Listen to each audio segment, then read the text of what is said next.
Et je peux vous le dire avec assurance que le mal était profond. Le mal, quand je dis profond, c'est-à-dire il avait miné nos institutions. Cette guerre, si elle a duré aussi longtemps, c'est parce qu'elle prend ses racines dans notre pays, dans nos institutions.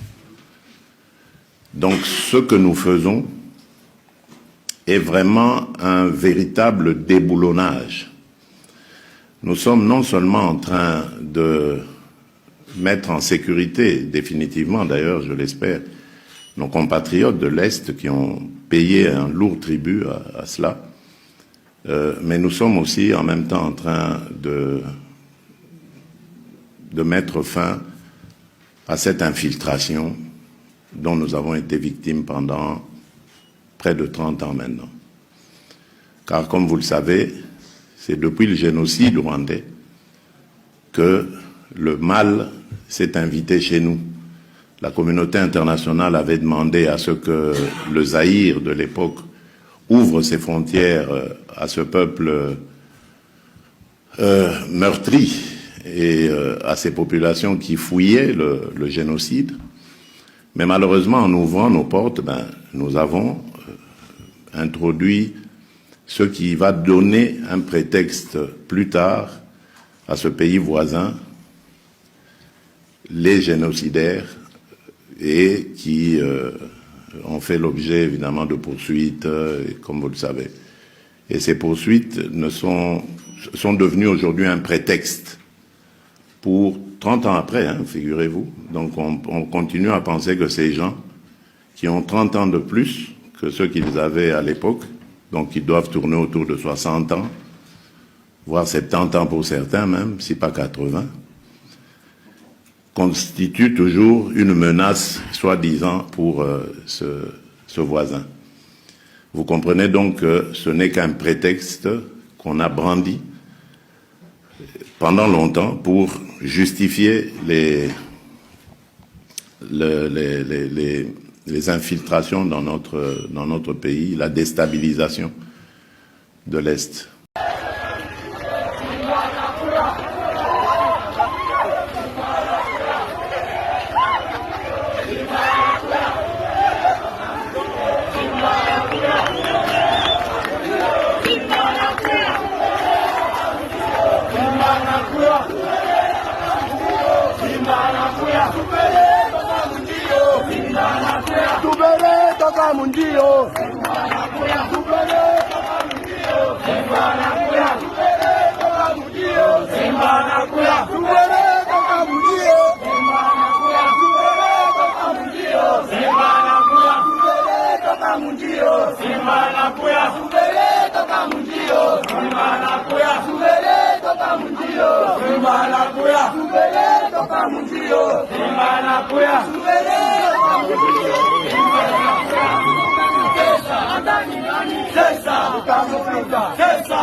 Les forces armées de la République démocratique du Congo ont riposté aux provocations et tirs de l'ennemi RDF M23 AFC et leurs alliés Twirwanéo à Nyawaranga, territoire de Fizi, en province du Sud-Kivu, après leur violation délibérée du cessez-le-feu. Au cours de cette farouche riposte de FARDC dans le territoire de Fizi, de nouvelles cités et villages ont été conquis, notamment la cité de Mikenge, Kakenge, Kisirita, Bilalombila et Bidegu 1. Outre ces villages récupérés par l'armée républicaine, plusieurs rebelles ont été neutralisés, 5 éléments capturés, 17 rendus et 11 corps abandonnés en même le sol, parmi lesquels figure un commandant brigade de rebelles du M23 AFC et un officier chargé de logistique appartenant au groupe rebelle Twirwanéo et leurs escortes. Du côté matériel,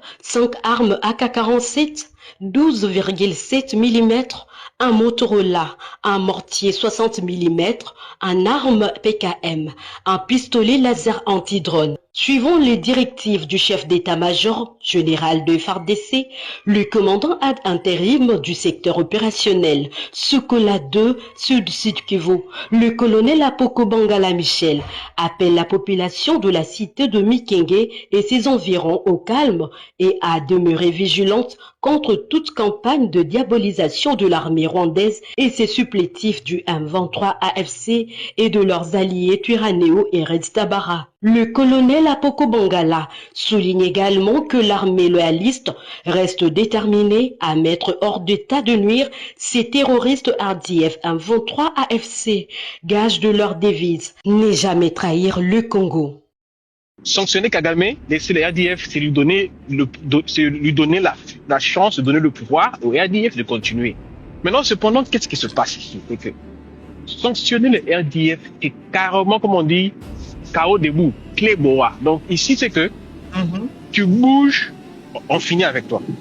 Donc ça, c'est un coup de grâce, c'est carrément fini. Parce qu'ici, non seulement, je ne sais pas si les gens comprennent comment la guerre, ce n'est pas seulement tirer, c'est tout un système. Il y a l'économie, il y a les finances, il y a tout ça là. Il y a les partenaires qui sont involved. Ça veut dire quoi? Ça veut dire que ici, les finances sont déjà bloquées parce que tout le monde utilise Swift. Swift, c'est un système, je crois, le système de finances. Les finances, quand il s'agit de paiement, par exemple, je prends un exemple. Les soldats RDF qui sont au Mozambique utilisent le système Swift pour être payés. Ce qui fait que tout celui qui va utiliser le système Swift sera sanctionné. Automatiquement, ce côté-là, ça tombe. C'est-à-dire que le Mozambique doit trouver une solution comment payer les militaires RDF. Déjà, équation. Équation déjà. Est-ce que, je ne sais pas si les gens comprennent ça. Ça veut dire qu'ici, c'est tout un système qui est tombé. Donc là, il n'y a qu'un seul choix Kagame. Quitte ou meurt. Quitte ou meurt. Il n'y a pas de choix ici. Il n'y a même pas d'autre option. À moins peut-être qu'ils se disent que non, je vais dépendre d'un système. Par exemple, le système chinois, c'est qui est encore obsolète. C'est carrément fini que nous, les Congolais, qu'on quitte dans les sentiments, qu'on comprenne le système de jeu. C'est ça, c'est, comme on dit, on a vraiment frappé fort. Bon, maintenant, observons. Comme on a toujours dit, il y a des gens qui sont nés sorciers. On ne sait pas s'il va encore endurcir son cœur. Parce qu'ici, c'est la honte. Hein, il est fini. Il n'a qu'à retirer ses troupes. S'il ne veut pas retirer ses troupes, ça sera officiel que l'Amérique dise que bon, maintenant on entre en jeu, toi tu quittes le pouvoir, un point, un trait. Et puis c'est fini. On passe à autre chose.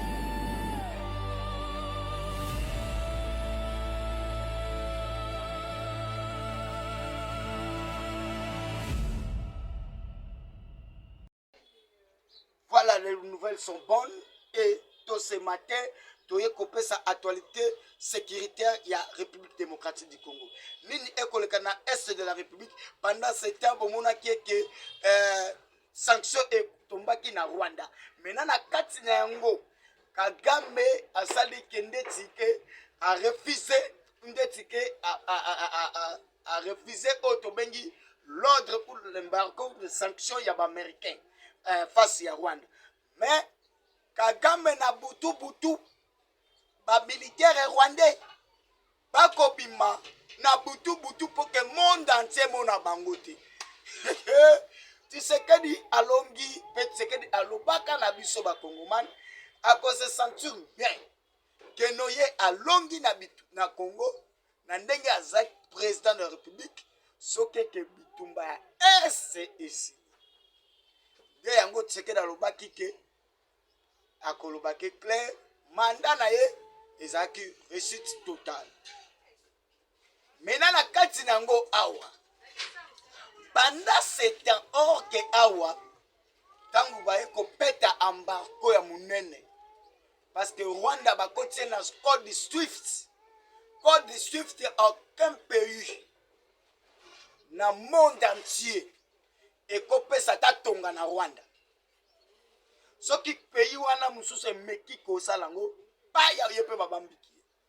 Donc bakomi kotala yango moni même ba opposa ba faux opposant ndeti grâce la personne de Kingabwa oyo mutwayaka na autaka na Louisa ayeawa après comme le bonga la comme iranien.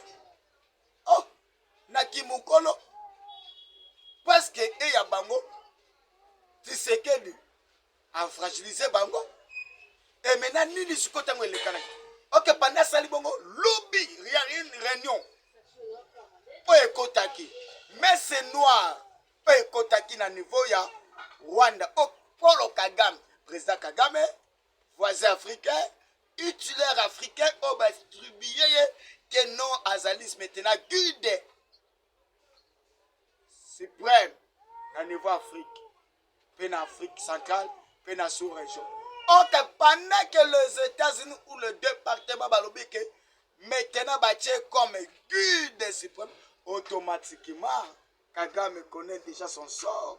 Parce que Kamataye Abimina parce que guide suprême au monde n'engé États-Unis basali balongo nambuto penga kaya a remplacer baya babeti babomiye et maintenant Tibache Kagame bongo guide suprême et Seigneur Moussanen pour éliminer physiquement siko Kagame yemoko kendoke lati Kagame pendant ce temps militaire on a comme bima pendant ce temps toujours azotindika ba drone kamikaze na butu.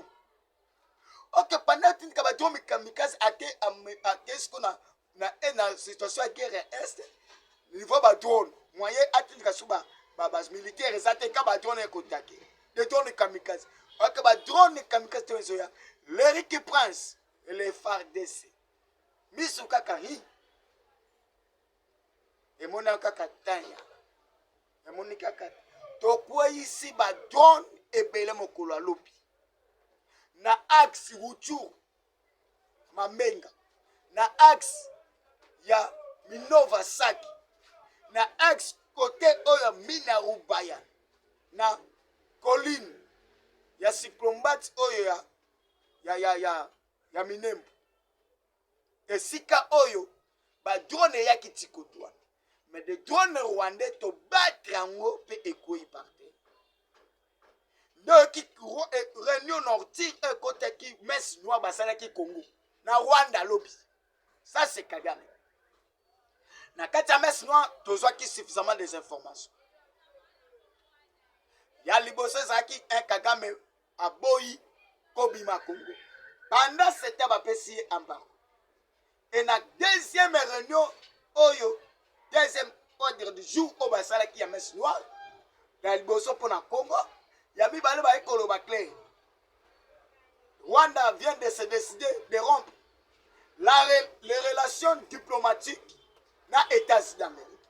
Oh Kagame on na muzo comprendre était ce que relation donc yemo quoi alali ala muki vinde ba bambiki ba sanction c'est fini alors il peut faut à rompre relations diplomatiques. Est-ce que les États-Unis attaquent au Salibo? Les États-Unis déjà, car la banque de Bakata qui relâche. Si Balongo lui devait de hôtel. C'est ça, la relation au bas coupé. Si Bapé sur en bas, même les ISA, Bango va soutenir, Bango peut soutenir ma aide, pour que ça soutienne les chances militaires ou des renseignements.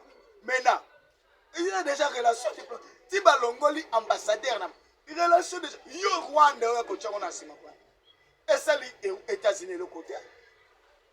Nous moni siko place wana tamba iko sala ok balobi Rwanda Kagame asatini alobi toko kite Congo te fo atinika ala changer tactique de jeu na niveau ya terrain ya est ya kokotisaka badouane kamikaze ekobeta eye bakosible biso okeri ke prendre dans système kasuka ekocontrôle tomoni badouane wana et nous avons bâti hier plus de drones oyo badéployaki na baaxe oyo natangeli bino na bacolline ya sikombati oyo ya minembwe tobatre badrone ya rwanda ntango tobatre badrone ya rwanda or que un instructeur oyo bakomanipule badrone wana ayaki chinois le deux chinois tocapturé bokolo alobi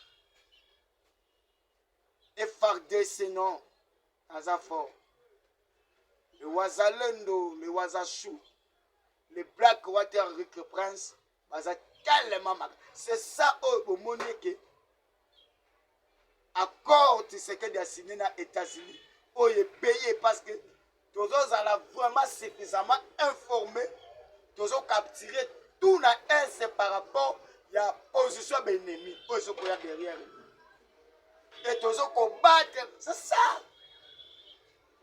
Pas tout qui comprend arrêter Tshisekedi a brandi, va minérer à Congo, même monsieur a brandi. Est-ce que les Congolais sont déjà tombés? Et bongo c'est comme tonga kuta pamba tonga okokite bongo ba minéraux wana teza wana osala ngoni alors ce qui est tout ça échange de paix pour les Congolais ba kufa souti na plus de 15 millions de morts to kufisi na kaka na ba minéraux wana singe to sala ngo eza mabete singe to et d'ailleurs eza na avantage na biso. Tshisekedi a 50 et comme les Américains vont prendre maintenant, va finir guerre. Donc comme ils combattent na est et l'autre ce matin na Katia ya Masisi na au plateau Masisi. To battre onin to bengi 200 FDF ya Barret Tabara. Ya batuina nero wana to battre bango kuna non so moni ba frappe yo non